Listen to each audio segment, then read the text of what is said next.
Nous sommes à la veille d'une nouvelle année d'études et donc comme cela avait été annoncé en juin dernier, notre thème cette année sera une lecture juive, une lecture hébraïque de l'évangile de Matthieu. Qu'est-ce qui ne marche pas? Ah oui. Très bien. Ah voilà, d'accord.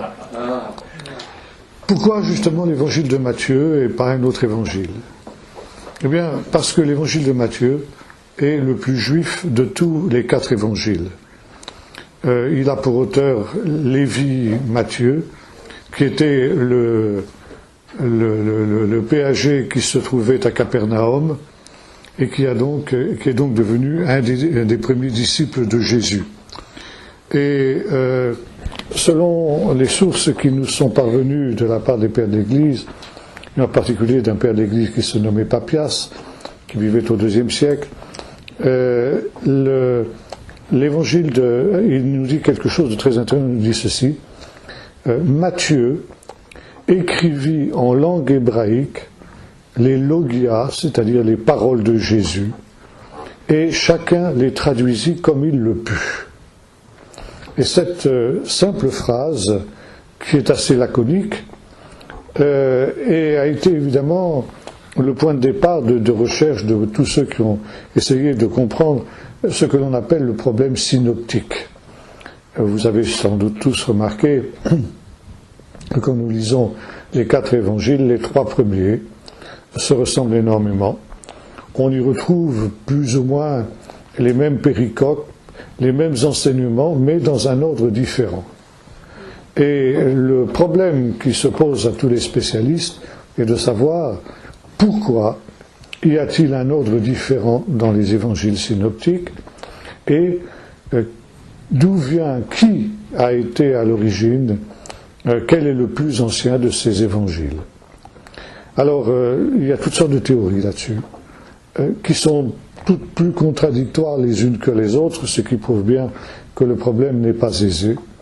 Et je dirais que, pour ma part, je considère que pour l'heure, ce problème est loin d'être résolu.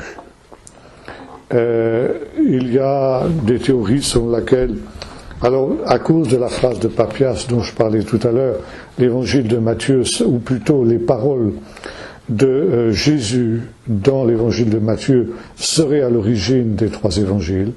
Alors, il y a une autre théorie que l'on appelle la théorie Kell, d'un mot allemand, qui signifie donc qu'il y aurait une source commune aux 3 évangiles synoptiques, une source qui nous est perdue.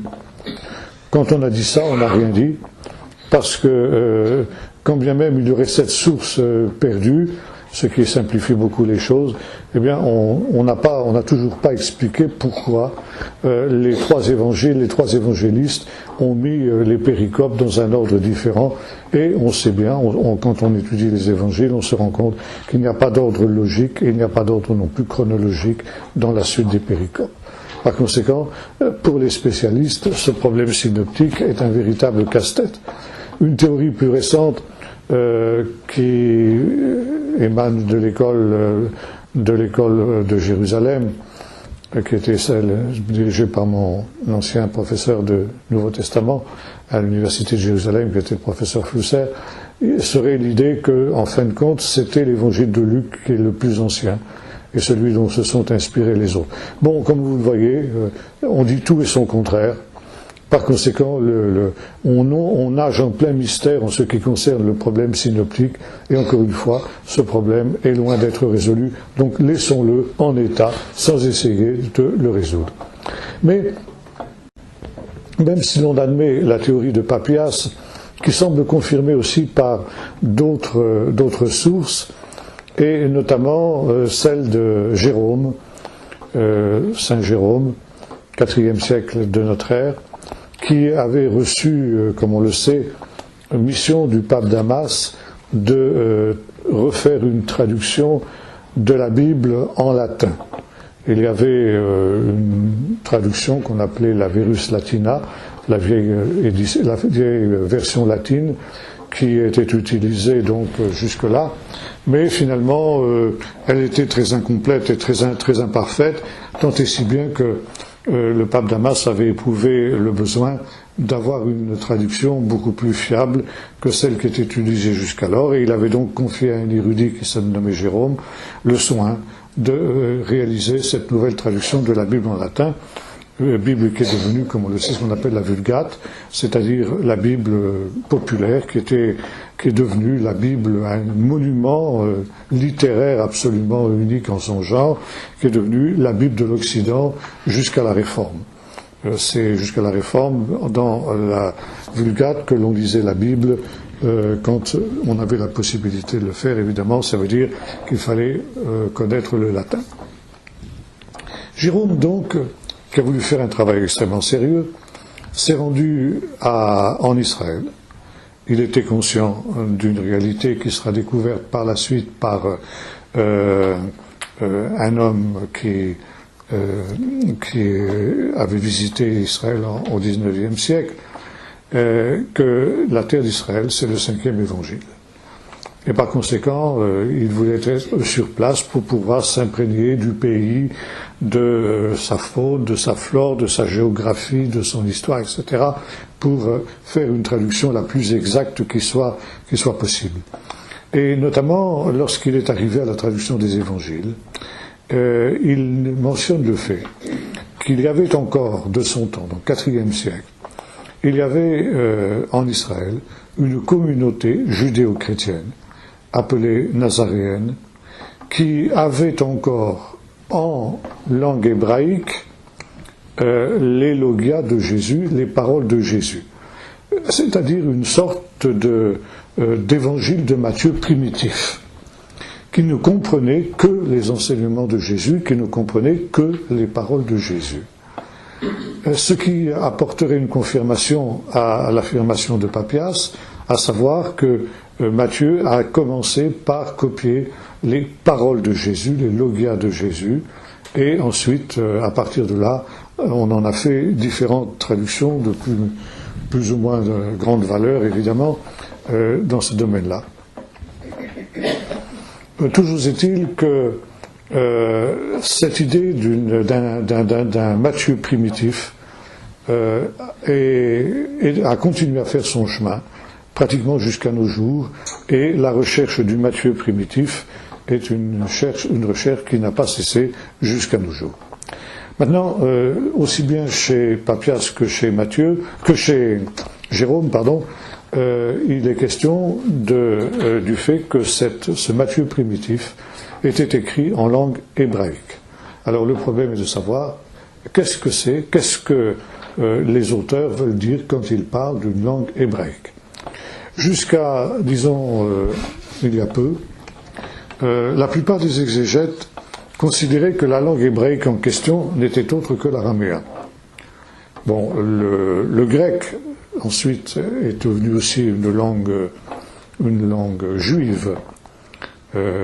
D'abord parce que tous les juifs de la diaspora, de la dispersion, parlaient et lisaient le grec, de telle sorte que la Bible de la diaspora des communautés hellénistiques était la Septante, la traduction des Septantes, qui avait été donc traduite par 70 savants d'après la tradition. Évidemment, c'est une tradition qui est remise en question aujourd'hui, elle est certainement légendaire par bien des aspects, mais donc c'était la Bible des communautés hellénistiques, dans la diaspora forcément, mais aussi dans le pays d'Israël, où il y avait également des communautés hellénistiques, et en plus de ça, beaucoup de juifs en Israël étaient à cette époque-là, bilingues, ils parlaient le grec. Jésus parlait-il le grec? C'est vraisemblable. On connaît, par exemple, l'évangile de Jean nous parle de l'entretien que Jésus a eu avec Pilate, et c'est un entretien qui semble avoir eu lieu directement, sans l'intermédiaire d'un interprète. Ce qui veut dire qu'évidemment, l'entretien s'est déroulé en grec parce qu'il est évident que Pilate ne parlait pas l'hébreu. Il ne parlait que le grec. Donc Jésus, vraisemblablement, connaissait le grec et aussi, bien sûr, les apôtres, aussi des apôtres, même Pierre, vraisemblablement connaissait le grec. Paul, n'en parlons pas, le grec était sa langue maternelle, c'était un juif de la diaspora, et c'est ensuite seulement qu'il avait appris l'hébreu. Donc le problème est le suivant: quelle est la langue hébraïque qui serait la langue originelle de l'évangile de Matthieu? L'araméen. Donc d'abord, cette idée reposait sur ce que l'on pensait être un fait, à savoir que depuis le retour de l'exil, avec Ezra et Néhémie, l'hébreu était tombé en désuétude et que la langue parlée en Judée était devenue l'araméen. De telle sorte que, à cette période-là, jusqu'à l'époque de la Mishnah, l'hébreu était devenu une langue morte. Une langue qui n'était plus utilisée que pour le culte, pour la prière et pour éventuellement un certain nombre d'études qui étaient faites à partir de la Bible, donc une langue sacrée, un petit peu comme l'était devenu le latin justement à l'époque du Moyen-Âge, comme on l'a dit tout à l'heure, et que par conséquent la langue officielle était l'araméen. On trouve effectivement dans le Nouveau Testament un certain nombre d'aramaïsmes, donc qui pourraient accréditer cette idée que la langue parlée à cette époque-là était l'araméen. Ce n'est qu'à partir de 1947, c'est-à-dire au moment de la découverte des manuscrits de la mer Morte, que l'on a commencé à changer d'avis sur ce sujet-là. Et là, on a découvert un hébreu tout à fait particulier. Des documents qui étaient écrits en hébreu, c'est-à-dire que jusque maintenant, on ne connaissait que deux types d'hébreu: l'hébreu biblique, c'est-à-dire l'hébreu de ce qu'on appelle l'Ancien Testament, et puis ensuite, à partir du IIe siècle, l'hébreu de la Mishnah, c'est-à-dire des commentaires juifs de la Bible, qui avaient d'abord existé sous forme orale et qui ensuite, après la destruction du temple, pour qu'ils ne soient pas perdus dans tous les bouleversements qui menaçaient de se produire avec l'exil, a été mise par écrit, qui est un hébreu un peu différent de l'hébreu biblique. Et entre l'hébreu biblique et l'hébreu de la Mishnah, il y avait un vacuum que l'on pensait avoir été rempli justement par la langue araméenne. Que la langue araméenne ait été parlée en Judée à l'époque du Nouveau Testament, ça personne ne le met en doute. Mais ce qui a été une découverte absolument révolutionnaire, c'est la découverte qui a été faite en 1947, au moment de la découverte des manuscrits de Qumran, d'un hébreu tout à fait particulier. Les documents de Qumran comprenaient non seulement des écrits bibliques, alors là il n'y avait pas de problème, cet hébreu-là on le connaissait, ça n'apportait rien de nouveau, mais il y avait un certain nombre d'autres documents, et notamment des documents profanes, qui étaient écrits dans un hébreu tout à fait spécial, d'un hébreu qu'on ne connaissait pas jusqu'alors, qui n'était ni l'hébreu biblique, ni l'hébreu de la Mishnah, et que l'on a appelé pour cette région l'hébreu de Qumran. Quelques années plus tard, en 1952, l'armée d'Israël a effectué des fouilles systématiques avec des moyens sophistiqués, hélicoptères et tout ce qu'on voudra, dans la région de la mer Morte, et notamment dans les grottes de Juda. Et là, on a découvert aussi la dernière correspondance du faux Messie, qui avait mené la deuxième révolte contre les Romains de 130 à 135 après Jésus-Christ, et qui se faisait appeler Bar Korba. Son prénom c'était Bar Kuziva, mais Korba, Kochav en hébreu c'est l'étoile, donc Bar Korba ça veut dire le fils de l'étoile, puisque le Messie est en rapport avec l'étoile dont il est question dans le chapitre 22 du livre des Nombres, où Balaam prophétise en disant « Un astre sort de Juda ». Et donc l'astre en question n'est autre que le Messie. D'ailleurs, c'est une tradition qui est sous-jacente aussi, on aura l'occasion de voir, avec l'histoire de l'étoile de Bethléem. L'étoile de Bethléem et l'étoile du Messie. Et par exemple, sur les monnaies qui ont été frappées par Bar Korba à partir de 130, au moment où il a reconquis Jérusalem, on trouve effectivement sur un des côtés de la pièce de monnaie une étoile qui représente le Messie qu'il prétendait être et par conséquent, on sait qu'il a changé son nom de Kuziva en Bar Korba. Et donc, dans les grottes du désert de Juda, ces grottes qui ont été les derniers refuges des révoltés, quand les Romains ont réduit à néant la révolte dans des conditions absolument atroces, ils ont massacré jusqu'aux derniers résistants, les traquant comme des bêtes féroces dans les grottes les plus reculées, mettant le siège pendant des mois et des mois sur des grottes. Il a fallu donc les exterminer tous un à un. Et on a retrouvé dans ces grottes des fragments de lettres qui avaient été envoyés notamment par Bar Korba à ses généraux, ou à ses généraux. C'était des lettres, par exemple, où il était question de préparer des approvisionnements pour la révolte, de préparer des caches d'armes, ou tout simplement de préparer ce qui était nécessaire pour des fêtes, et notamment la fête de Sukkot, la fête des cabanes.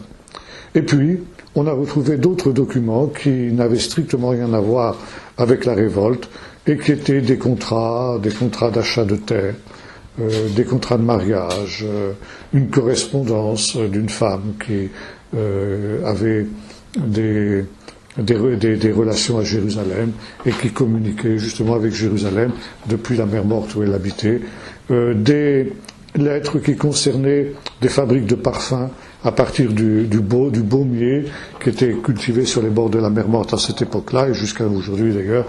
L'industrie des parfums, c'est quelque chose qui est spécifique aux environs de la mer Morte.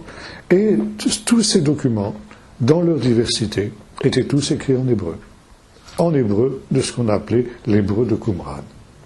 Ce qui a amené les spécialistes à revoir leur idée, selon laquelle l'hébreu était devenu une langue morte à l'époque du Nouveau Testament, et on a découvert que l'hébreu était une langue vivante, et qu'elle était utilisée à cette période-là, et que finalement ce qu'on a appelé l'hébreu de Qumran n'était rien d'autre que le dialecte hébreu qui était parlé en Judée à l'époque du Nouveau Testament, jusqu'à la période de Bar Korba, par conséquent, où là donc une nouvelle forme de l'hébreu intervient à partir de cette période-là, c'est justement l'hébreu de la Mishnah que nous avons évoqué tout à l'heure. Donc, si l'on revient à notre problème de la langue de l'évangile de Matthieu, on arrive à cette conclusion que il n'est pas impossible que la langue hébraïque dont il est question chez Papias et chez Jérôme ne soit en réalité beaucoup plus l'hébreu que l'araméen. Ce qui vaut pour l'évangile de Matthieu, au niveau de la langue originale, pourrait aussi valoir pour les autres évangiles synoptiques, y compris d'ailleurs, selon une chercheuse française, Madame Gelot-Bismuth, pour l'évangile de Jean. Pour une bonne et simple raison, c'est que l'hébreu du Nouveau Testament, le grec du Nouveau Testament, est un grec très spécial. Ce n'est pas le grec classique, évidemment, le grec de Démosthène ou d'Euripide, etc., ça n'est pas non plus ce qu'on a pensé pendant longtemps être la spécificité du grec du Nouveau Testament, c'est-à-dire ce qu'on appelle le koiné.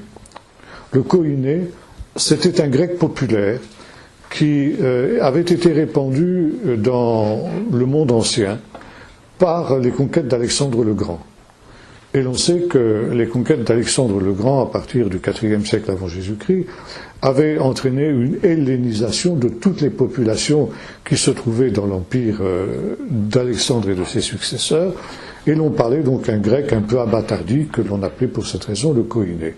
Or, après avoir longtemps pensé que le grec du Nouveau Testament était le koiné, on est revenu sur cette idée.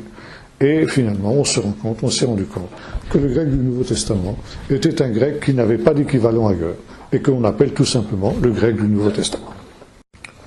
Et ce qui est spécifique à ce grec-là, c'est qu'il est bourré justement d'hébraïsme. J'ai parlé d'aramaïsme, il y a aussi des aramaïsmes, mais il y a davantage d'hébraïsme que d'aramaïsme. Ce qui a amené l'école de Jérusalem à considérer que, finalement, la langue de Jésus était l'hébreu et non pas l'araméen. Enfin, disons, la langue dans laquelle il enseignait en général. Pourquoi? Pour une raison très simple. C'est que l'araméen était réservé pour la vie courante. Pour les choses banales, c'était la langue profane. Mais de fait, l'hébreu avait un caractère de langue sacrée. Et pour tout ce qui était officiel, et pour tout ce qui touchait au culte, c'était l'hébreu qui était utilisé, c'était l'hébreu qui était employé. Et l'hébreu était compris au même niveau que l'araméen, au moins. Et la plupart des Juifs de l'époque de Jésus étaient bilingues. Ils parlaient aussi bien l'hébreu que l'araméen. Et le professeur Flusser prenait une comparaison avec ce qui se passe en Suisse alémanique. En Suisse alémanique, on y parle un patois suisse-allemand, qu'on appelle d'ailleurs pour cette raison le Schweizerdeutsch, qui veut dire suisse-allemand, qui est proche d'ailleurs de l'alsacien aussi dans un certain nombre de domaines, et qui est utilisé dans la vie courante. Mais pour tout ce qui est officiel, que ce soit à l'école, que ce soit à l'église bien entendu, que ce soit dans les actes officiels, le droit, l'administration, etc., c'est le bon allemand qui est employé. Ça veut dire que les Suisses allemands sont bilingues, ils parlent à la fois le bon allemand et ils parlent à la fois le Schweizerdeutsch. Ce qui veut dire que là, nous avons un parallèle avec ce qui se passait en Judée à l'époque du Nouveau Testament et à l'époque de Jésus. Maintenant, le professeur Flusser et le pasteur Lindsay, qui était un de ses collaborateurs, plus ensuite la nouvelle génération qui est montée, qui est la génération de mon âge, est arrivé à une conclusion aussi tout à fait intéressante. C'est que le professeur Flusser s'est mis en devoir de retraduire en hébreu les paroles de Jésus. Évidemment, tout le monde est bien d'accord pour reconnaître que même si Jésus parlait le grec, vraisemblablement, comme on l'a vu tout à l'heure, il n'enseignait pas en grec. Le grec était compris par beaucoup de juifs à l'époque de Jésus en Judée, encore que vraisemblablement pas par tout le monde, mais ça n'était pas la langue du pays. C'est comme l'anglais. Aujourd'hui, beaucoup de gens parlent anglais dans nos régions, mais c'est pas la langue dans laquelle on va enseigner ou dans laquelle on va s'exprimer couramment dans un pays comme la France, par exemple, ou même dans des pays où l'anglais est beaucoup plus parlé qu'il ne l'est en France, par exemple dans des petits pays comme la Hollande, le Danemark et des pays de ce type-là où l'anglais est beaucoup plus répandu qu'il ne l'est chez nous. Mais, disons, donc Jésus parlait en langue hébraïque, donc hébreu-araméen, comme on l'a vu tout à l'heure. Dans la vie courante, il parlait en araméen, ce qui fait que l'on trouve dans le Nouveau Testament des aramaïsmes, mais aussi pour tout ce qui était enseignement, c'est l'hébreu qui était employé. Donc le professeur Flusser, à l'école de Jérusalem, s'est mis en devoir de retraduire en hébreu les paroles de Jésus, ou en araméen d'ailleurs. Ils ont fait les deux tentatives. Et là, ils ont fait une constatation très surprenante, très étonnante. C'est qu'il est extrêmement facile de retraduire en hébreu les paroles de Jésus. Comme s'il y avait un substrat, une trame, en dessous du grec du Nouveau Testament, qui nous permet de repasser du grec en hébreu. Et quand on repasse du grec en hébreu, on arrive à éclairer des textes qui sont obscurs et qui prennent un relief tout à fait nouveau. Le grec du Nouveau Testament est un grec spécial, comme nous l'avons vu, parce que justement, pour l'école de Jérusalem, ce grec n'est pas un dialecte grec quelconque, mais c'est un décalque de l'hébreu. Alors, pour vous expliquer ce qu'est un décalque, je vais prendre un exemple un peu humoristique. En dehors de la Bible, évidemment, mon livre de chevet, c'est Astérix. Et je vous fais une petite confidence, je ne vous le dirai à personne. Et parmi les albums d'Astérix, un de mes préférés, c'est Astérix chez les Bretons, c'est-à-dire chez les Anglais. Et là, donc, Goscinny a utilisé un procédé qui provoque un effet comique absolument garanti. Il a traduit littéralement en français des expressions qui sont typiquement anglaises. Bonté gracieuse, ce spectacle est surprenant. Et l'autre répond, il est, n'est-il pas? Aussi loin que je suis concerné. J'étais hors de mes esprits avec l'inquiétude. Alors évidemment, quand on connaît l'anglais, on revoit ce qu'il y a derrière, mais la traduction littérale de ces expressions fait un effet comique qui a été exploité par Goscinny. Eh bien, si vous voulez, ce qu'il a fait là, c'est un décalque. Et il a donc créé, disons, par ce moyen-là, un dialecte du français qu'on pourrait appeler une espèce de franglais, si vous voulez. Eh bien, le grec du Nouveau Testament, c'est ça. C'est un décalque, c'est une transposition mot à mot, une traduction mot à mot de l'hébreu. Même si, pour un lecteur grec de l'époque de Jésus, quelqu'un qui était habitué à la langue grecque, lire ces textes-là était aussi déroutant, était aussi étrange que quand nous lisons Astérix et le franglais d'Astérix de chez les Bretons. Mais, comme le disait le professeur Fusser, les évangélistes qui nous ont traduit, qui nous ont communiqué les paroles de Jésus en grec, puisque le grec était aussi la langue des communautés au milieu desquelles le Nouveau Testament et le christianisme s'est répandu, donc il fallait évidemment que les évangiles soient traduits en grec, eh bien, avaient un tel respect des paroles de Jésus qu'ils ne se sont pas permis de les modifier en quoi que ce soit. Et quitte à rendre des textes parfois obscurs. On aura par exemple l'occasion de revenir sur la première des béatitudes, « Heureux les pauvres en esprit ». C'est un exemple. Bon, qu'est-ce que ça veut dire, les pauvres en esprit? Alors là, vous avez aussi de multiples traductions, surtout dans les traductions modernes, où la sagacité des traducteurs s'est exercée. Heureux ceux qui ont un esprit de pauvre, heureux ceux qui se savent pauvres. Enfin, il y a toutes sortes de traductions diverses de cette expression-là, tellement diverses d'ailleurs, qu'on arrive à la même conclusion que celle que nous avons évoquée tout à l'heure pour l'origine des évangiles synoptiques. C'est tellement divers que pratiquement, on peut dire que personne n'y a rien compris. Quand on prend le texte grec, c'est pas beaucoup plus explicite. On n'est pas beaucoup plus avancé. Et finalement, pour un lecteur grec de l'époque de Jésus, lire cette expression, eh bien, était aussi obscur que quand nous disons en français « pauvres en esprit » ou quand nous disons en anglais, c'est la même chose, « poor in spirit », espagnol, « pobres en espiritu ». Bon, c'est quelque chose qui est incompréhensible.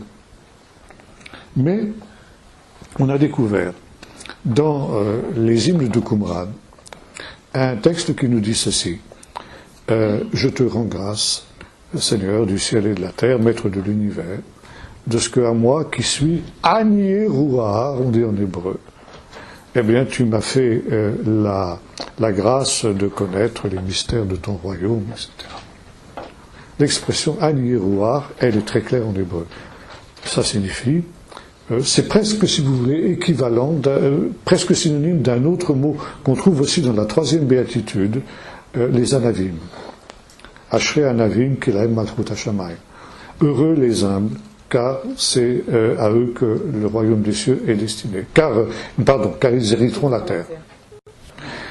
Vous avez ça aussi dans le chapitre 4 de l'évangile de Luc, pour proclamer une bonne nouvelle, l'Esprit du Seigneur est sur moi, car il m'a oint, pour proclamer une bonne nouvelle aux anavim, aux humbles. Alors aux humbles, aux pauvres, etc. Et si vous voulez, la petite nuance qu'il y a entre l'expression anav et l'expression aniruach, en hébreu, c'est que l'expression aniruach est un petit peu plus précise. Elle signifie des gens qui sont conscients de leurs limites. Ils sont humbles, mais en même temps, avec cette nuance, conscients de leurs limites, des gens qui sont sans prétention et qui ne vont pas essayer d'aller plus loin que ce qu'ils sont capables de réaliser, de faire, de penser ou de dire. Donc ce sont deux béatitudes, si vous voulez, qui se correspondent. Et évidemment, quand vous relisez ça en hébreu, alors ça vous éclaire, ce texte qui autrement est un texte obscur. Des gens sans prétention, c'est ça que ça veut dire, tout simplement. C'est pas une question de se savoir pauvre. Bon, si un peu, si vous voulez, c'est pas entièrement faux, mais enfin, disons, c'est pas exactement le sens de ce texte-là. Et ce faisant donc, on peut retraduire très facilement les paroles de Jésus en hébreu, parce que finalement ça coule de source, ça coule tout naturellement. Si par exemple, notamment par exemple, si on reprend des expressions qu'on retrouve dans l'Écriture. Je parlais des anavim tout à l'heure. Cette expression des anavim, on la retrouve dans le chapitre 61 du livre du prophète Ésaïe. Alors là, bon, je pense aussi à ce que me racontait le professeur Flusser quand il était en train de retraduire notamment les béatitudes, justement, et là, il avait heureux ceux qui ont faim et soif de justice, car ils seront rassasiés. Alors là, bon, on a dans les prières juives, ça aussi, souvent les prières juives nous éclairent sur un certain nombre de traductions qui sont nécessaires du Nouveau Testament. Alors, on a des prières qui demandent au Seigneur de donner à son peuple qui est affamé de justice, lui donner cette justice. Mais l'expression avoir soif de justice n'apparaît pas dans les prières juives. Donc, question qui s'était posée le professeur Flusser, comment est-ce qu'on peut arriver à cette béatitude-là? D'où Jésus a-t-il tiré cette idée d'avoir faim et soif de la justice? Et il me racontait qu'il était un jour dans la synagogue, puis c'était un juif orthodoxe, un jour de Kippour. Et là, évidemment, il était tout entier à ce jour saint, et il était loin de penser aux béatitudes quand il était dans la synagogue. Et soudain, machinalement, il a pris sur une étagère de la synagogue un vieux livre, un livre de prière. Il l'a ouvert au hasard, et le hasard fait bien les choses. Il est tombé sur cette prière qui dit Rachem et Amcha Nachalatecha Cheave Tzidketcha Ve'tzame Tuvcha. Alors, aie pitié de ton peuple, Seigneur, peuple ton héritage, celui qui a faim de ta justice et qui a soif de ta bonté. Donc, il avait retrouvé le substrat hébraïque de la béatitude sur justement la faim et la soif de justice. Il y a donc ici une possibilité de retraduire relativement facilement le texte biblique, le texte du Nouveau Testament en hébreu. Maintenant, on peut aussi faire des emprunts à l'écriture, et je pense par exemple à cette parole du chapitre 21 de l'évangile de Luc, versets 23 à 24, qui nous dit ceci: donc Jérusalem sera foulée aux pieds par les nations jusqu'à ce que les temps des nations soient accomplis. Alors par exemple, les anciennes traductions du Nouveau Testament en hébreu qu'on doit à des hommes comme de Litch par exemple, là se sont complètement plantés aussi parce qu'ils n'avaient pas cette perspective. De Litch a traduit son Nouveau Testament au XIXe siècle à une époque où on ne connaissait pas encore les manuscrits de la Mer Morte, donc évidemment il n'avait pas le recul nécessaire pour ce faire. Et donc Flusser a retraduit ce texte et il l'a comparé notamment à un texte qu'on trouve dans le chapitre 15 du livre de la Genèse, où il est question de ceci. Donc le peuple d'Israël sera captif dans un pays qui ne sera pas le sien, et il y sera servi pendant 400 ans jusqu'à ce que l'iniquité des Amoréens soit arrivée à son compte. Et en hébreu se dit Akish lemouy totagoyim. Et Kilo Shalem Avon Haemori Adena, Kilo Shalem Avon Haemori Adena, car l'iniquité des Amoréens, Lo Shalem, plénitude, comble, paroxysme, c'est la même racine que le mot shalom en hébreu, shalom que nous connaissons tous, perfection ne soit pas arrivée à cette perfection. L'iniquité des Amoréens n'est pas arrivée à sa perfection. Voilà comment on peut comprendre. Et donc, quand on reprend le texte de Jésus jusqu'à ce que le temps des nations soit accompli, ça vous donne justement, là on retraduit directement, c'est directement inspiré de cette parole du chapitre 15 de la Genèse, Adki Ishlemu Totagoyim, donc Ishlemu, Shalem, on a le même mot, ça veut dire que les nations soient arrivées à leur paroxysme, soient arrivées à leur comble, soient arrivées à leur plénitude. Alors, plénitude, qu'est-ce que ça veut dire, la plénitude des nations? Alors, il y a un mot semblable, donc en grec c'est le mot pléroma, qu'on retrouve également dans l'Épître aux Romains au chapitre 12. Donc, Paul dit ceci aux Romains, « Je ne veux pas, frères, que vous ignoriez ce mystère, pour que vous ne vous regardiez pas comme sage à vos propres yeux, c'est qu'une partie d'Israël est tombée dans l'endurcissement jusqu'à ce que le pléroma des nations soit entré. » Donc ici, la plénitude des nations soit entrée. Donc on a le même mot, donc ici, Ishlemu Itotagoyim. Et donc ici, ça a deux significations, comme dans le texte de Genèse 15. C'est là justement qu'on peut comprendre. Et là, il y a un vieux commentaire qu'on trouve aussi, donc, disons un petit siècle avant Jésus, qui nous dit ceci, « Pour châtier les nations, le souverain maître du monde attend qu'elles aient mis la plénitude à leur péché. » Donc, cette expression « shlemut » en hébreu, pléroma en grec, a deux significations. La plénitude des nations, qui, au temps de la fin, donc se tournera vers le salut qui est en Jésus et par conséquent sera sauvé. Il y a un nombre des élus que Dieu a connus de toute éternité qui atteindra, qui arrivera à cette plénitude autant que Dieu aura fixé, et c'est Dieu qui en connaît le nombre exactement. Et quand cette plénitude des nations, quand cette plénitude des élus des nations sera arrivée, eh bien, le Seigneur enlèvera le voile qui est sur les yeux du peuple d'Israël, et le peuple d'Israël se tournera vers Jésus. Deuxième signification, jusqu'à ce que les nations aient mis le comble à leur péché. Et le comble au péché des nations entraînera le jugement de Dieu, et par conséquent la délivrance du peuple d'Israël, et la délivrance des élus, c'est-à-dire la délivrance de l'Église. Alors voyez-vous, avoir un arrière-plan hébraïque du texte biblique, c'est quelque chose, du texte du Nouveau Testament, c'est extrêmement important, justement, pour pouvoir le comprendre. Alors le professeur Fousser avait essayé de refaire cette traduction. Malheureusement, il est mort alors qu'il s'était attelé à la tâche, et il n'a pas pu l'achever. Et à ma connaissance, jusque maintenant, le travail est resté en plan.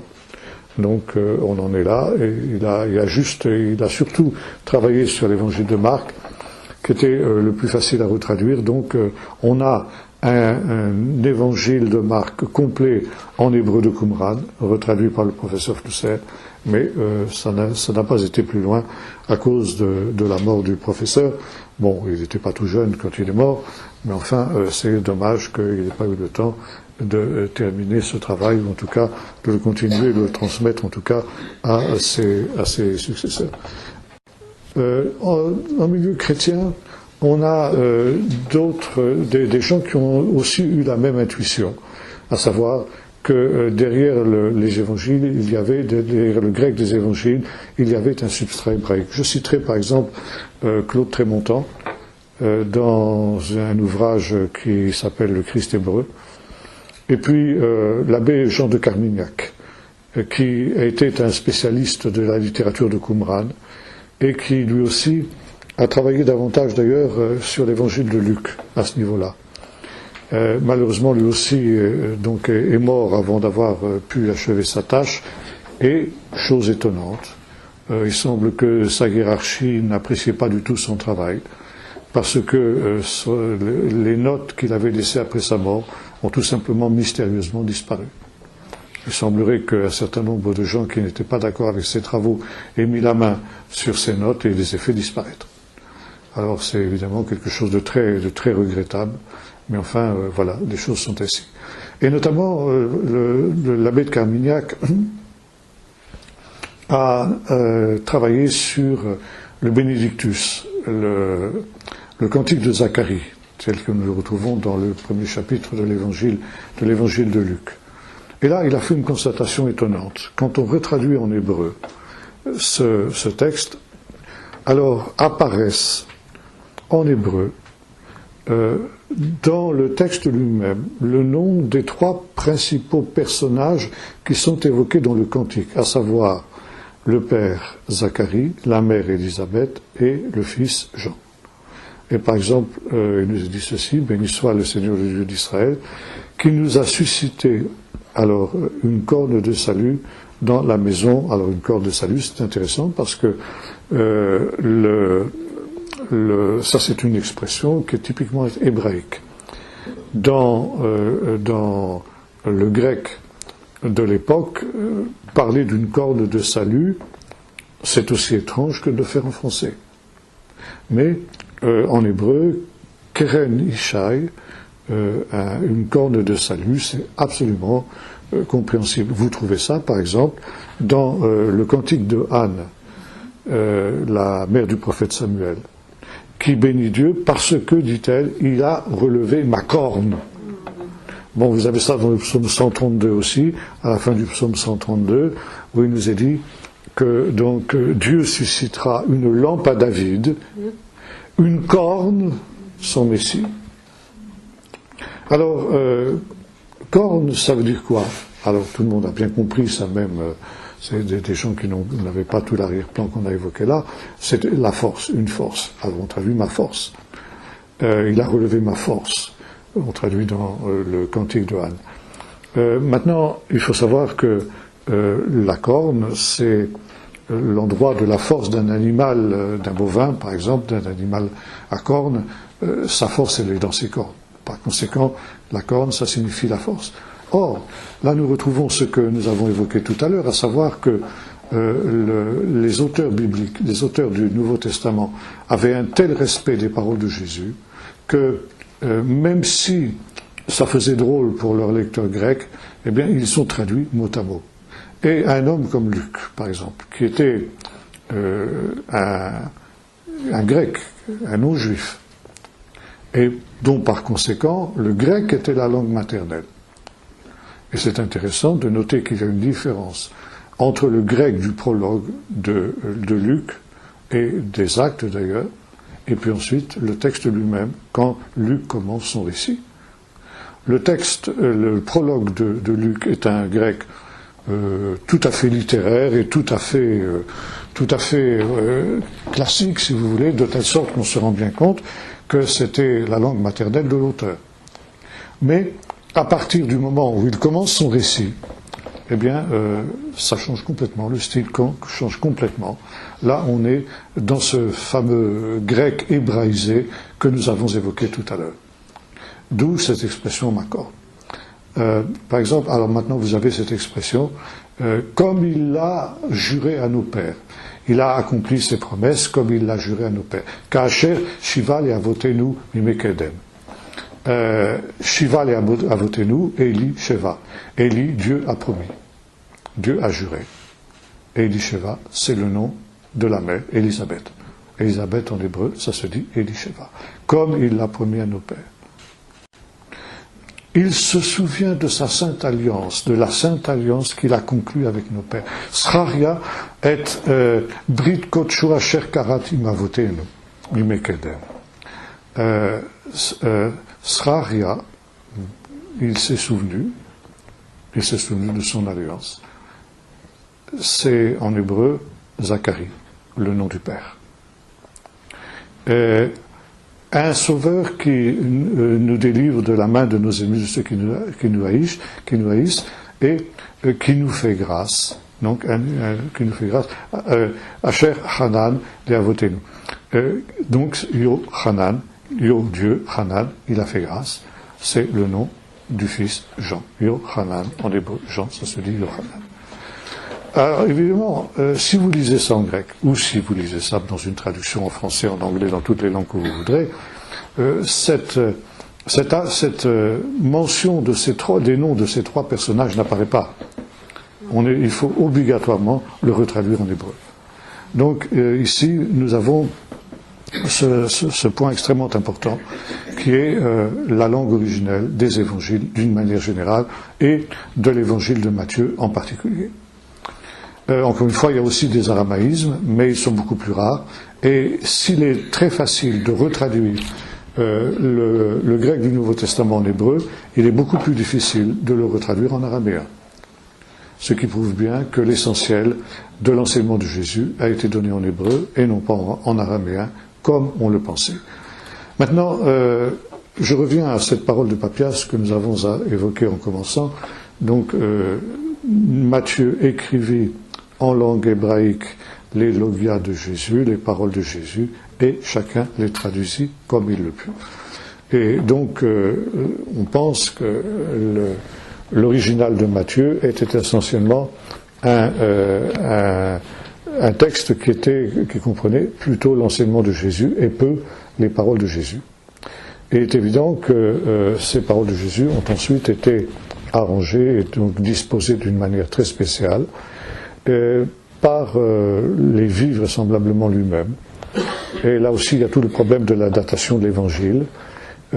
Comme pour les autres évangiles, on a pensé, les spécialistes jusqu'ici, aussi bien catholiques que protestants, ont pensé que tous les évangiles dataient d'après 70, après la destruction du temple.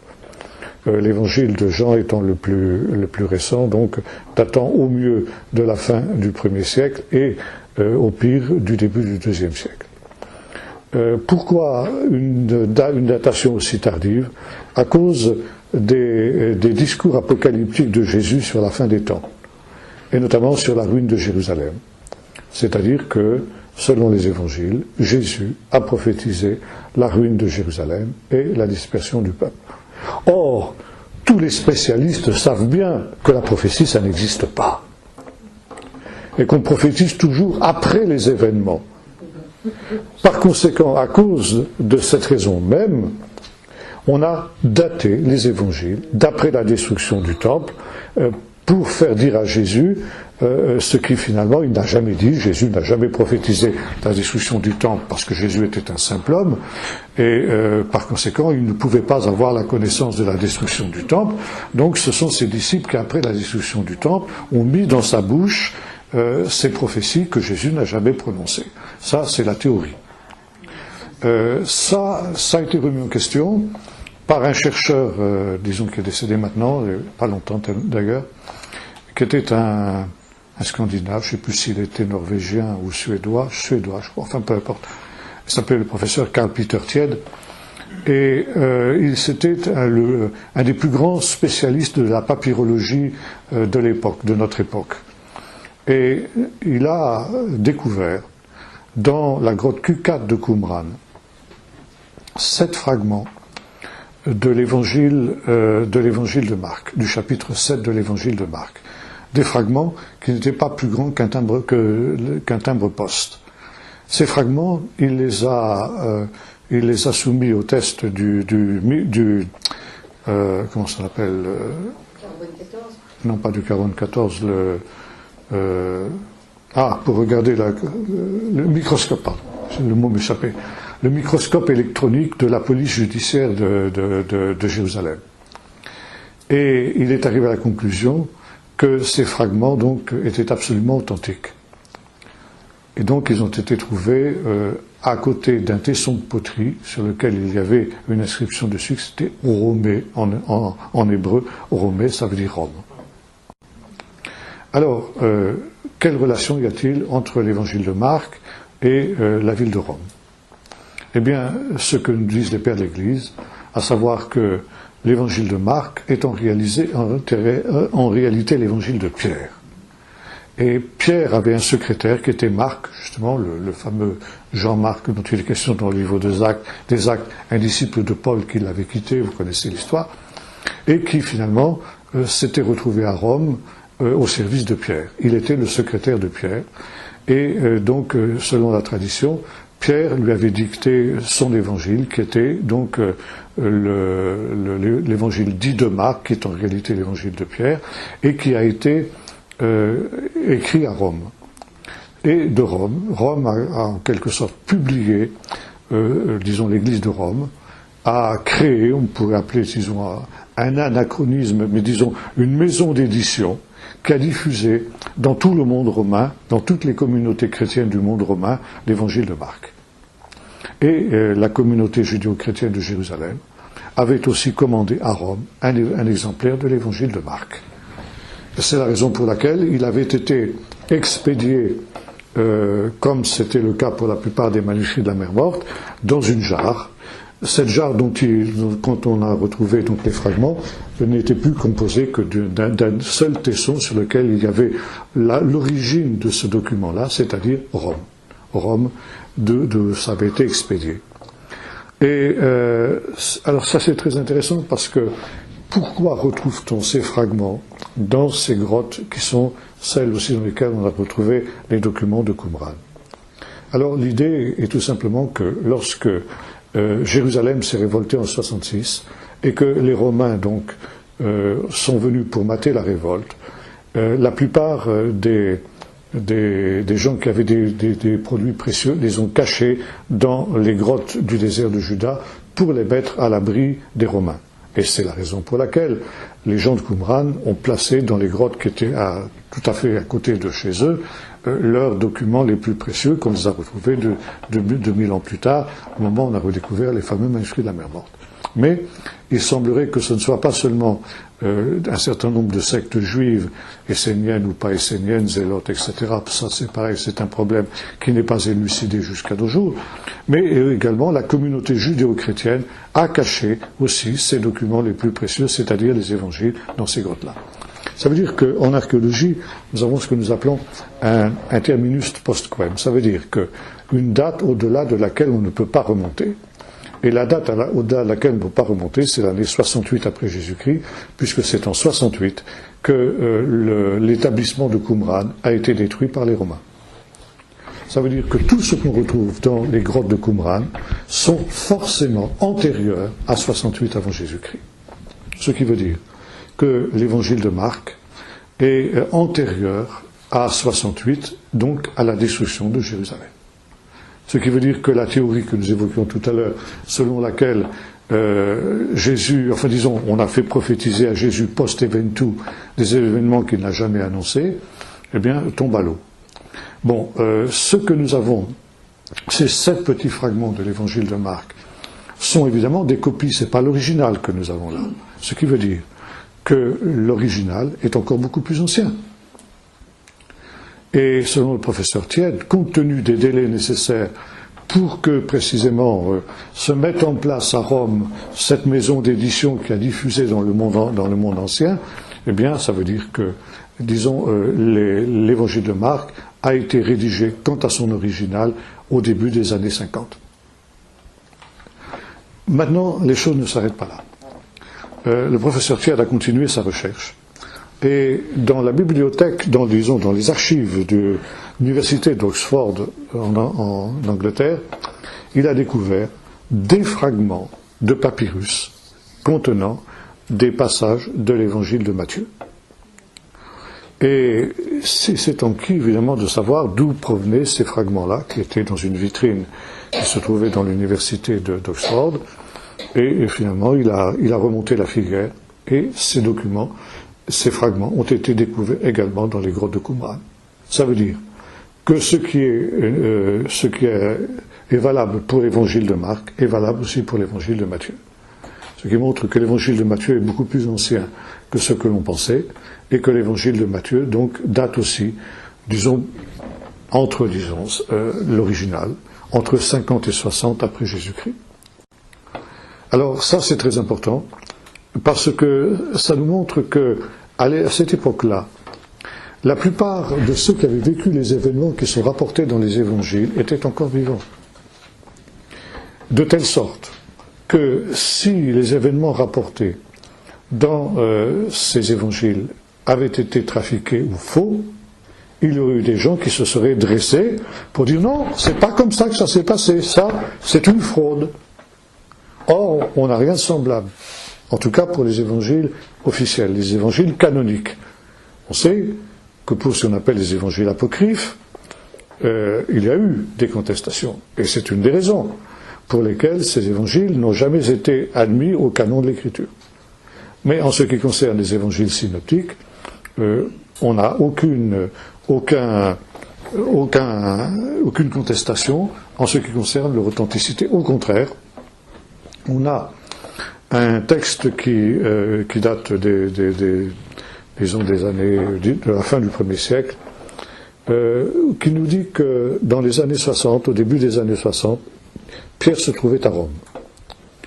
Et à Rome, donc, il y avait déjà à cette période-là une communauté chrétienne et judéo-chrétienne, il y avait les deux, à la fois une communauté pagano-chrétienne et une communauté judéo-chrétienne à Rome, relativement importante. Les auteurs latins tels que Tacite, Suétone et autres en parlent. Donc c'est quelque chose qui n'est pas, qu'on ne peut pas mettre en doute. Et donc ce texte nous dit que les communautés chrétiennes se rassemblaient dans des maisons privées. On n'avait pas de bâtiment d'église, comme ce sera le cas un petit peu plus tard à partir disons surtout de la conversion de Constantin, où on va avoir des églises, mais il y avait déjà aussi à partir de cette période-là des maisons d'église qui se sont créées un peu partout. Mais c'était plus dans des maisons privées que les communautés chrétiennes se rassemblaient. Et donc le texte en question nous raconte que Pierre, qui se trouvait à Rome à cette période, est entré un beau jour dans une maison dans laquelle une réunion était en cours. Alors évidemment, quand on a vu rentrer Pierre, on lui a donné la place d'honneur, on lui a donné la parole. C'est quand même pas tous les jours qu'on avait le privilège d'avoir Pierre avec soi. Et donc Pierre s'est enquis, il dit « Mais qu'est-ce que vous étiez en train de faire ?» Et donc on lui a demandé, nous étions en train de lire le chapitre 7 de l'évangile de Marc. Tiens, très intéressant, justement, cet évangile dont on a retrouvé les 7 fragments dans cette grotte de Qumran que nous avons évoquée. Et Pierre a dit à peu près ceci, eh bien oui, j'étais là. Et c'est comme ça que les choses se sont passées. Et même, je peux ajouter des détails qui ne sont pas contenus dans l'évangile. Vous voyez, dans l'évangile existait déjà à cette période-là, donc ici début des années 60, l'évangile de Marc existait déjà, il était déjà répandu, et si l'évangile de Marc n'avait pas été exact, s'il y avait eu des inexactitudes, vous pensez bien que Pierre les aurait corrigées. Or là, il a confirmé. Et donc, il y a eu deux, semble-t-il, pour reprendre l'histoire de l'évangile de Matthieu, il y a eu, semble-t-il, 2 temps dans la rédaction de l'évangile de Matthieu. Un premier temps qui a été celui des logia, c'est-à-dire des paroles de Jésus, des discours de Jésus. Et puis un deuxième temps qui a été l'élaboration de l'évangile tel que nous l'avons à peu près reçu aujourd'hui. Et cet évangile est un évangile très particulier. C'est un évangile qui a classé les paroles de Jésus en 5 grands discours. Alors ces discours, je vais vous les donner. Le premier de ces discours, c'est donc ce qu'on appelle le Sermon sur la montagne, chapitres 5 à 8 de l'évangile de Matthieu. Deuxième discours, le discours aux apôtres sur l'envoi en mission, qu'on trouve dans le chapitre 10. Troisième discours, chapitre 13, ce qu'on appelle les paraboles du royaume. On aura l'occasion d'y revenir. Quatrième discours, chapitre 18, le grand discours sur la vie en communauté. Et puis enfin, cinquième discours, chapitres 24 et 25, les discours sur la fin des temps, donc qu'on retrouve aussi dans les autres évangiles. Alors, ces discours sont maintenant séparés les uns des autres par des récits de la vie de Jésus, des récits de miracles, de guérisons diverses, etc. Et donc, on a donc une division très particulière de l'évangile de Matthieu à ce niveau-là. Pourquoi 5 grands discours? pourquoi Matthieu a-t-il classé les paroles de Jésus en 5 grands discours? Autre détail intéressant également, c'est que le premier de ces discours commence, comme on le sait, sur la montagne, sur une montagne, ce qu'on appelle le sermon sur la montagne. On a remarqué qu'il y a une grande importance de la montagne dans l'évangile de Matthieu. C'est sur la montagne que Jésus commence son ministère, c'est sur cette montagne qu'il rassemble les disciples après la résurrection pour leur donner ses dernières instructions et se révéler à eux ressuscités. C'est sur cette montagne qu'il se retirait pour prier en solitaire, etc. La montagne. Alors, quelle montagne? Il n'y a pas d'indication géographique dans l'Évangile. C'est bien qu'on en est réduit à des suppositions. Aujourd'hui, on montre à côté de Capernaum, en Galilée, une montagne qu'on appelle la montagne des Béatitudes, et qui serait la fameuse montagne dont il est question dans Matthieu, et notamment la montagne du sermon sur la montagne. C'est celle-là ou c'est pas celle-là, on n'en sait rien. Mais finalement, c'est pas tellement important. La géographie de Matthieu est essentiellement une géographie spirituelle. La montagne, eh bien, nous renvoie à une autre montagne, la montagne du Sinaï, sur laquelle a été donnée la Torah. Et la Torah comprend 5 livres. 5 livres. Genèse, Exode, Lévitique, Nombre et Deutéronome. Classer les paroles de Jésus en 5 grands discours, c'est nous renvoyer à la Torah de Moïse. D'ailleurs, le premier discours de Jésus, le sermon sur la montagne, est un commentaire de la Torah de Moïse, des 10 paroles, des 10 commandements. Et c'est une manière de nous dire que Jésus est un nouveau Moïse. Et voyez-vous, Matthieu qui est un juif, qui écrit pour des juifs en hébreu, eh bien, leur présente Jésus comme un nouveau Moïse. Pourquoi? Parce qu'il y a un texte dans le livre du Deutéronome, au chapitre 17, qui nous dit ceci. C'est chapitre 18. Le Seigneur Dieu vous suscitera du milieu de tes frères un prophète comme moi, et vous l'écouterez dans tout ce qu'il vous dira. Par conséquent, il y avait l'espérance au sein du peuple d'Israël à l'époque de Jésus de l'apparition d'un nouveau Moïse. Et ce nouveau Moïse serait le prophète messianique, serait le Messie lui-même. Ça veut dire qu'on attendait le Messie sous la forme d'un nouveau Moïse, sous la forme de quelqu'un qui donnerait une nouvelle Torah. Et au chapitre précédent du livre du Deutéronome, chapitre 17, il nous est dit ceci. Quand le roi, parce qu'il est question du roi dans le chapitre précédent, quand tu voudras te doter d'un roi, tu me prendras un roi d'entre tes frères. Et quand ce roi s'assiera sur son trône royal, il écrira, on dit en hébreu, Mishneh Torah. Et Mishneh Torah, on traduit en général par un exemplaire de la Torah dans lequel il méditera. Mais on peut traduire aussi une deuxième Torah. Il donnera une deuxième Torah.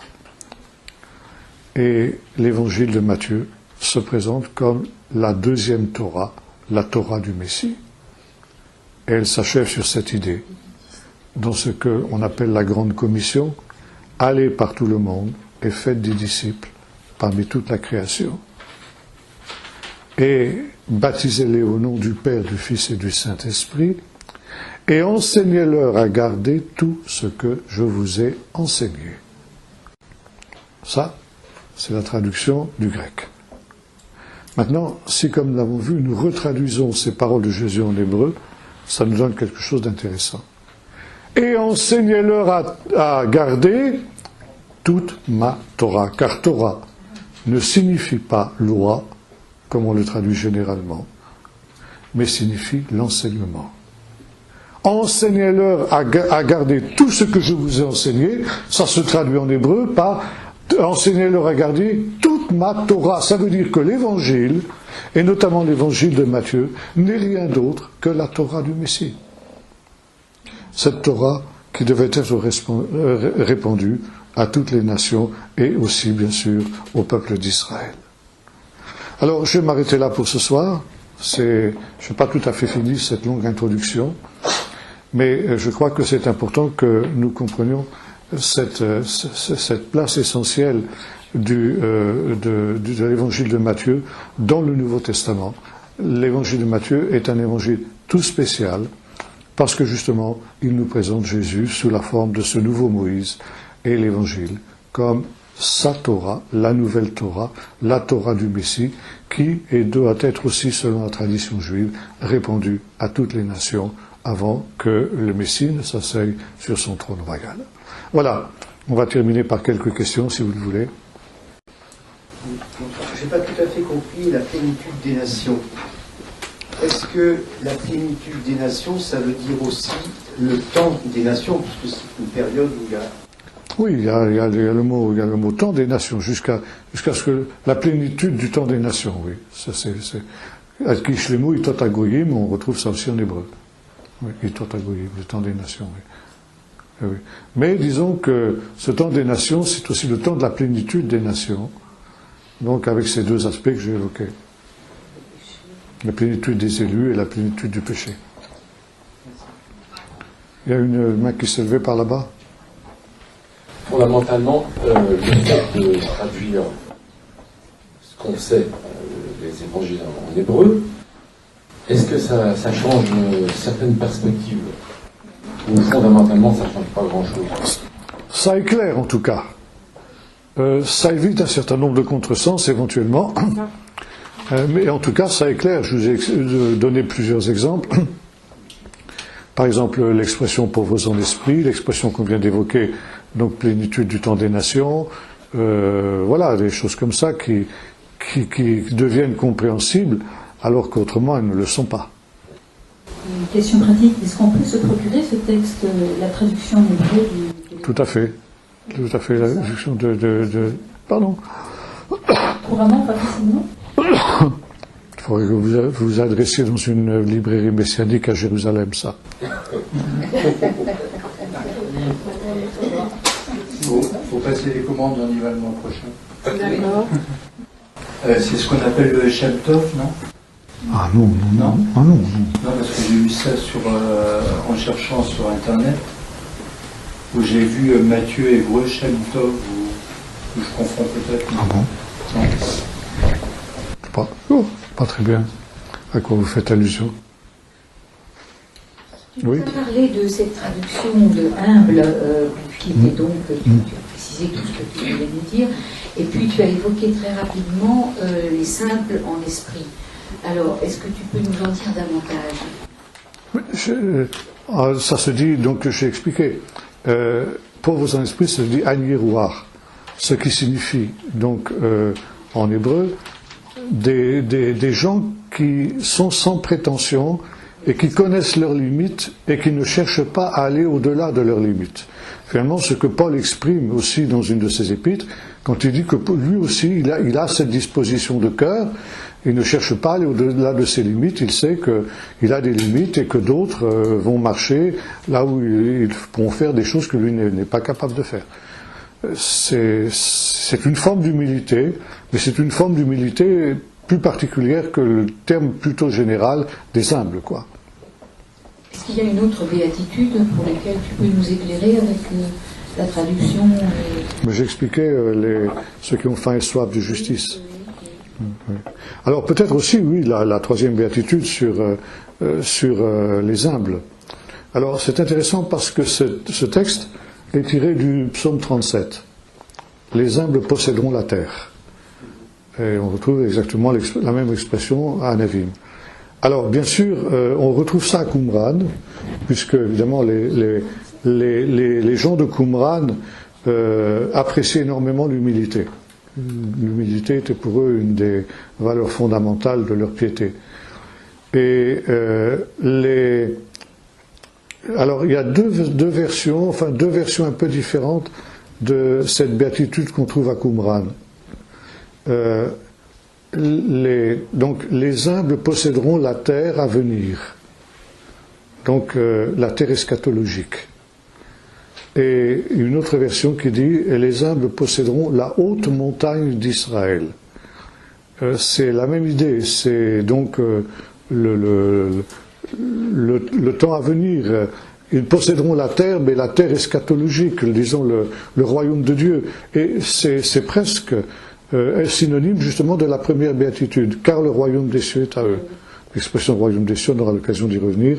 Ça, c'est une expression qui est tout à fait spécifique à Matthieu, qu'on retrouve nulle part ailleurs, et qui donne le ton à son évangile tout entier, de telle sorte qu'on appelait l'évangile de Matthieu l'évangile du royaume. Alors, si la retraduction en hébreu est si enrichissante, comment se fait-il que personne ne s'intéresse à ces travaux-là? Parce que ce sont des travaux qui sont effectués par des Israéliens et que finalement on ne connaît pas beaucoup en Occident ces travaux-là. Vous savez, le monde académique est un monde très très spécial, très très fermé, qui a un certain nombre de paradigmes dont il ne sort pas. Il y a, si vous voulez, deux institutions qui sont parmi les plus conservatrices au monde, c'est l'armée et c'est le domaine scientifique. Pour remettre en cause un paradigme, il faut parfois des années et des années. Par exemple, quand Samuel West a découvert la sepsie, vous savez, eh bien, il a eu un mal fou à expliquer ça à la communauté scientifique de son temps. Et par exemple, vous aviez des médecins qui à ce moment-là allaient faire des dissections de cadavres frais et sans se laver les mains, qui venaient examiner des femmes qui venaient d'accoucher. Résultat, toutes ces femmes mouraient d'une septicémie galopante. Parce qu'ils leur mettaient des germes, donc des cadavres qu'ils venaient d'effectuer. Et Samuel West a découvert qu'il suffisait de se laver les mains pour empêcher justement cette mortalité de toutes les femmes qui étaient dans les hôpitaux. Mais pour imposer ça, il a eu un mal fou. Parce que ça semblait une ineptie, une idiotie. Pasteur, il s'est heurté aussi à un des paradigmes de son temps, à savoir la génération spontanée. Ça veut dire que si vous mettez du grain dans un bocal, eh bien, vous allez avoir des souris qui vont naître de ce grain-là. Ça nous semble ridicule, nous, aujourd'hui. Mais à cette époque-là, c'était une évidence. Et donc, si vous voulez, il y avait cette idée que la vie naissait du néant, comme ça. Et donc, Pasteur a démontré qu'il suffisait de mettre un couvercle pour empêcher les souris de venir, et vous n'avez pas de souris du tout. C'était le bon sens. Mais vous ne pouvez pas savoir le mal qu'il a eu pour faire entrer ça dans l'esprit de ses collègues. Alors, par rapport à tout ce que nous avons dit au sujet ici des recherches des Israéliens, c'est la même chose. En Occident, ça n'est pas dans l'air du temps, c'est pas comme ça. On reste sur les anciens paradigmes. Les évangiles ont été écrits après coup, après 70, etc. C'est pas parce qu'on serait obligé de tout réinterpréter. Oui, bien sûr. Ça veut dire que toutes des thèses savantes qui sont sur les bibliothèques pourraient servir à faire un feu de joie. Alors vous comprenez que pour les gars qui ont sué et peiné sur ces trucs-là, ça serait un peu difficile à avaler. Alors on préfère donc nier les réalités puis rester dans... J'ai en fait des versions du Nouveau Testament en hébreu, donc je voulais savoir ces versions, elles n'ont pas été traduites comme vous l'avez décrit. Donc elles ont été... Alors non, avant le professeur Fusser, il y a eu plusieurs traductions du Nouveau Testament en hébreu, mais qui ont été faites avant les découvertes du Qumran, donc qui ont été faites un peu au petit bonheur la chance, quoi. Ouais. Donc qui sont d'inégale valeur, quoi. La plus intéressante, c'est celle de Delitzsch, quand même. Si ça vous intéresse, c'est celle-là qu'il faut prendre. Celle-là, elle est complète, c'est tout le Nouveau Testament. Alors, elle n'est pas parfaite, mais enfin, disons, c'est la moins mauvaise. n'ai pas tout à fait compris la plénitude des nations. Est-ce que la plénitude des nations, ça veut dire aussi le temps des nations, puisque c'est une période où il y a... Oui, il y a le mot temps des nations, jusqu'à ce que la plénitude du temps des nations, oui. Ça, c'est Kishlemu, Itot Agoyim, on retrouve ça aussi en hébreu. Oui, Itot Agoyim, le temps des nations, oui. Oui. Mais disons que ce temps des nations, c'est aussi le temps de la plénitude des nations, donc avec ces deux aspects que j'ai évoqués. La plénitude des élus et la plénitude du péché. Il y a une main qui s'est levée par là-bas. Fondamentalement, le fait de traduire ce qu'on sait, les évangiles en hébreu, est-ce que ça change certaines perspectives? Ou fondamentalement, ça ne change pas grand-chose? Ça éclaire en tout cas. Ça évite un certain nombre de contresens éventuellement. Mais en tout cas, ça éclaire. Je vous ai donné plusieurs exemples. Par exemple, l'expression pauvres en esprit, l'expression qu'on vient d'évoquer, donc plénitude du temps des nations, voilà, des choses comme ça qui deviennent compréhensibles, alors qu'autrement elles ne le sont pas. Une question pratique, est-ce qu'on peut se procurer ce texte, la traduction en hébreu du... Tout à fait, la traduction Pardon. Couramment, pas facilement? Il faudrait que vous vous adressiez dans une librairie messianique à Jérusalem, ça. Faut passer les commandes, on y va le mois prochain. D'accord. C'est ce qu'on appelle le Shem Tov, non? Ah non. Non, Non, parce que j'ai vu ça en cherchant sur Internet, où j'ai vu Matthieu hébreu Shem Tov, où je confonds peut-être. Ah bon? Non. Pas très bien. À quoi vous faites allusion? Tu nous as parlé de cette traduction de humble, qui était donc, tu as précisé tout ce que tu voulais nous dire, et puis tu as évoqué très rapidement les simples en esprit. Alors, est-ce que tu peux nous en dire davantage? Ça se dit, donc j'ai expliqué, pauvres en esprit, ça se dit Agnirouar, ce qui signifie, donc, en hébreu, des gens qui sont sans prétention et qui connaissent leurs limites et qui ne cherchent pas à aller au-delà de leurs limites. Finalement, ce que Paul exprime aussi dans une de ses épîtres, quand il dit que lui aussi, il a cette disposition de cœur, il ne cherche pas à aller au-delà de ses limites, il sait qu'il a des limites et que d'autres vont marcher là où ils pourront faire des choses que lui n'est pas capable de faire. C'est une forme d'humilité, mais c'est une forme d'humilité plus particulière que le terme plutôt général des humbles, quoi. Est-ce qu'il y a une autre béatitude pour laquelle tu peux nous éclairer avec la traduction Mais j'expliquais ceux qui ont faim et soif de justice. Oui. Alors peut-être aussi, oui, la troisième béatitude sur les humbles.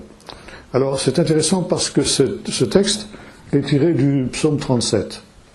Les humbles posséderont la terre. Et on retrouve exactement la même expression à Anavim. Alors bien sûr, on retrouve ça à Qumran, puisque évidemment les gens de Qumran appréciaient énormément l'humilité. L'humilité était pour eux une des valeurs fondamentales de leur piété. Et alors il y a deux versions un peu différentes de cette béatitude qu'on trouve à Qumran. Donc les humbles posséderont la terre à venir, donc la terre eschatologique. Et une autre version qui dit « les humbles posséderont la haute montagne d'Israël ». C'est la même idée, c'est donc le temps à venir. Ils posséderont la terre, mais la terre eschatologique, disons le royaume de Dieu. Et c'est presque synonyme justement de la première béatitude, car le royaume des cieux est à eux. L'expression royaume des cieux, on aura l'occasion d'y revenir. Ça, c'est une expression qui est tout à fait spécifique à Matthieu, qu'on retrouve nulle part ailleurs, et qui donne le ton à son évangile tout entier, de telle sorte qu'on a appelé l'évangile de Matthieu l'évangile du royaume. Alors, si la retraduction en hébreu est si enrichissante, comment se fait-il que personne ne s'intéresse à ces travaux-là? pense. Parce que ce sont des travaux qui sont effectués par des Israéliens et que finalement on ne connaît pas beaucoup en Occident ces travaux-là. Vous savez, le monde académique est un monde très très spécial, très très fermé, qui a un certain nombre de paradigmes dont il ne sort pas. Il y a, si vous voulez, deux institutions qui sont parmi les plus conservatrices au monde, c'est l'armée et c'est le domaine scientifique. Pour remettre en cause un paradigme, il faut parfois des années et des années. Par exemple, quand Samuel West a découvert la sepsie, vous savez, eh bien, il a eu un mal fou à expliquer ça à la communauté scientifique de son temps. Et par exemple, vous aviez des médecins qui à ce moment-là allaient faire des dissections de cadavres frais et sans se laver les mains, qui venaient examiner des femmes qui venaient d'accoucher. Résultat, toutes ces femmes mouraient d'une septicémie galopante. Parce qu'ils leur mettaient des germes, donc des cadavres qu'ils venaient d'effectuer. Et Samuel West a découvert qu'il suffisait de se laver les mains pour empêcher justement cette mortalité de toutes les femmes qui étaient dans les hôpitaux. Mais pour imposer ça, il a eu un mal fou. Parce que ça semblait une ineptie, une idiotie.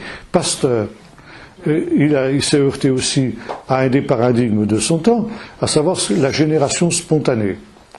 Ça veut dire que si vous mettez du grain dans un bocal, eh bien, vous allez avoir des souris qui vont naître de ce grain-là. Ça nous semble ridicule, nous, aujourd'hui. Mais à cette époque-là, c'était une évidence. Et donc, si vous voulez, il y avait cette idée que la vie naissait du néant, comme ça.